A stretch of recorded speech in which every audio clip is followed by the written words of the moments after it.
ஐயா பாருங்க, கம்பை வச்சுக்கிட்டு ஏறவே முடியாது. பெரும்பாட்டியை பாருங்க. ஓம் நமச்சிவாய. ஓம் நமச்சிவாய. இந்த இடத்துல இந்த மாதிரி வெட்டு இல்லவே இல்லை. இந்த பாருங்களேன், படி மாதிரி வெட்டியிருக்காங்க பாருங்க. இது இல்லவே இல்லை.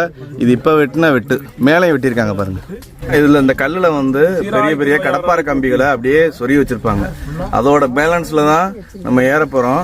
2 கையும் தேவைப்படும். 2 காலையும் 2 கையும் நல்லா கிரிப்பு கொடுத்து ஏறணும். ஏன்னா இது ரொம்ப செங்குத்து, 90 டிகிரி ஒரு செங்குத்தான ஒரு பாதை. பாருங்க எவ்வளோ ஸ்டீப்பா நிக்கிறேன் பாருங்க. பொறுமையா போங்க, ஒன்றும் அவசரமே இல்லை. இன்னைக்கு ஃபுல்லா இருக்கு நம்மளுக்கு பர்வத மலையில. பார்த்து போங்க, பார்த்து போங்க, அவசரமே இல்லை. பார்த்து போங்க, பார்த்து போங்கம்மா. அவ்வளவுதான். இதை தாண்டிட்டா நேர கோவில் தான். சிவபெருமான பாத்துருவோம். ஓம் நமச்சிவாய. ஓம் நமச்சிவாய. பாட்டிய தண்டவாள படிக்கட்டுல ஏறிக்கிட்டு இருக்காங்க பாருங்க. ஓ